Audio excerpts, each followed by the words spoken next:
오늘 생명의 삶 본문 말씀은 창세기 8장 1절에서 12절 말씀입니다.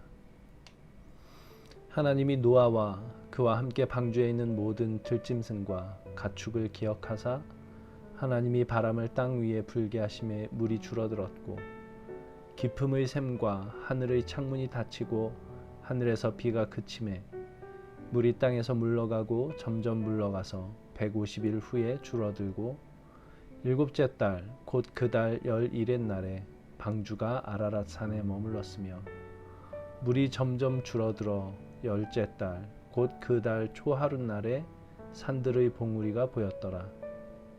40일을 지나서 노아가 그 방주에 낸 창문을 열고 까마귀를 내놓음에 까마귀가 물이 땅에서 마르기까지 날아 왕래하였더라.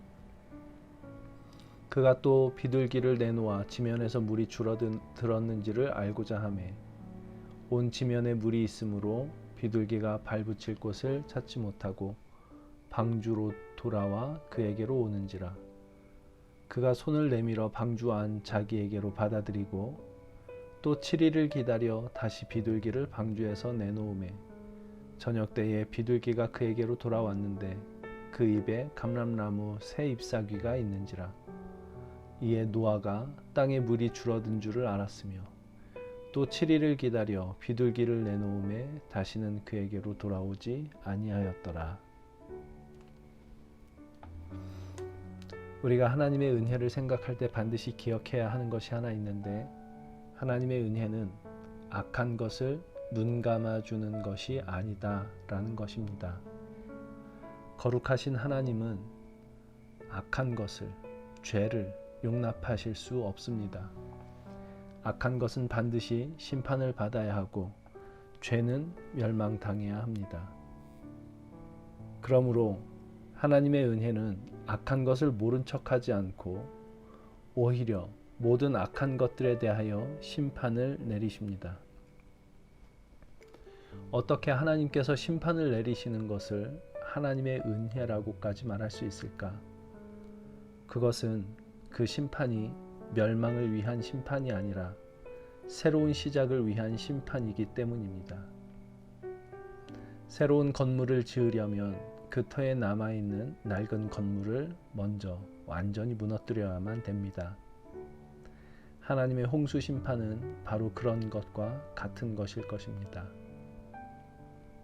하나님은 인간들의 악함이 땅에 가득함을 보셨고 슬픔과 분노 가운데 인간을 심판하기로 하십니다. 과연 말씀하신 대로 40일간의 홍수로 물이 온 지면을 뒤덮었고 모든 살아있는 것이 죽임을 당합니다.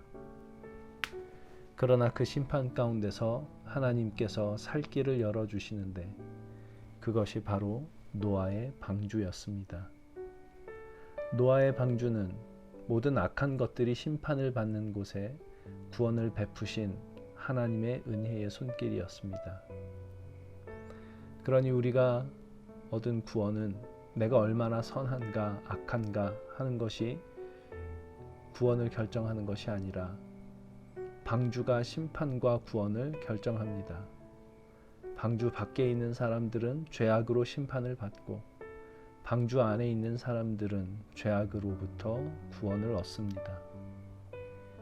예수님의 오심이 꼭 그러합니다. 예수님은 의인이 아니라 죄인을 찾아 내려오셨습니다. 세상에는 의인과 죄인이 있는데 그 중에서 죄인을 찾으러 오셨다, 그런 뜻이 아닙니다. 성경은 의인은 없으니 하나도 없다라고 분명하게 선언하고 있습니다. 예수님은 사실상 모든 인간을 찾으러 오셨다라는 것이 예수님께서 죄인을 찾아오셨다라는 뜻입니다. 그렇다고 예수께서 모든 인간의 죄를 그저 눈감아 주시지는 않습니다. 모든 죄와 악한 것은 심판을 받아야 합니다. 그렇게 죄인인 모든 인간은 하나님의 심판 아래 갇힙니다. 노아의 홍수와 같이 하나님의 진노하심과 심판 아래 완전하게 무너질 운명에 처하게 된 것입니다.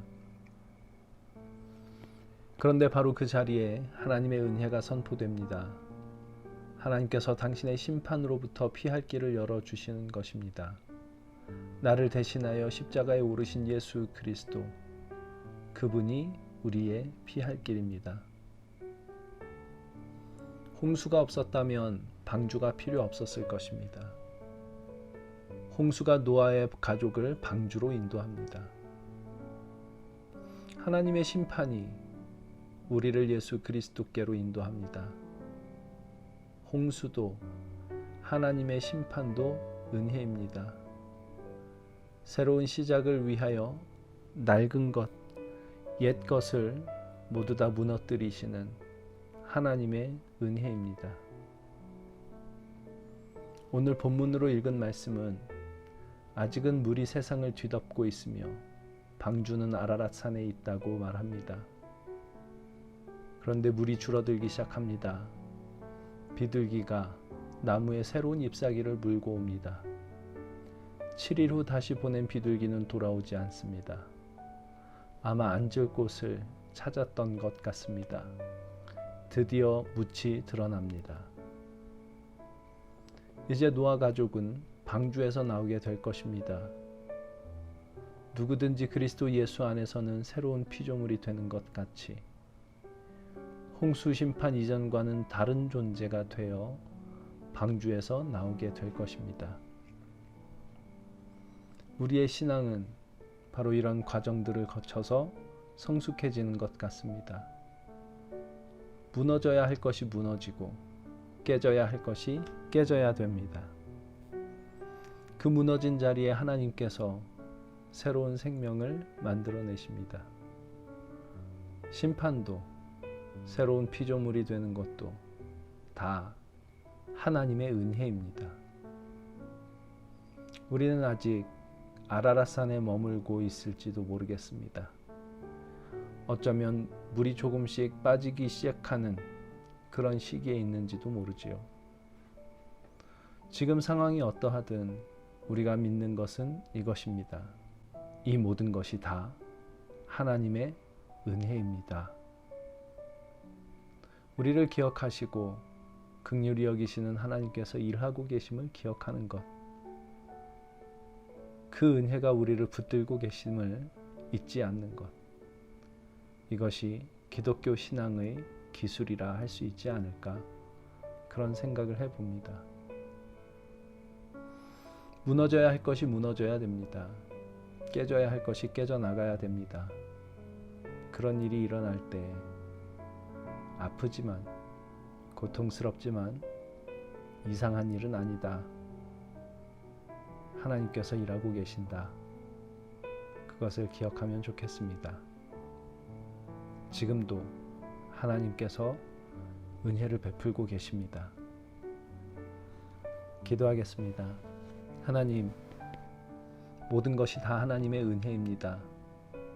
잊지 말게 하여 주옵소서. 우리의 깨짐도, 회복의 과정도, 새로운 피조물로 완성되는 것도 모두 다 하나님의 은혜로 이루어지고 있는 일임을 기억하게 하여 주옵소서. 그 은혜에 머무는 오늘 하루가 되게 하옵소서. 그 은혜를 맛보는 저희들 되게 하여 주옵소서. 그 은혜를 붙들고 살게 하여 주옵소서. 예수님의 이름으로 기도합니다. 아멘.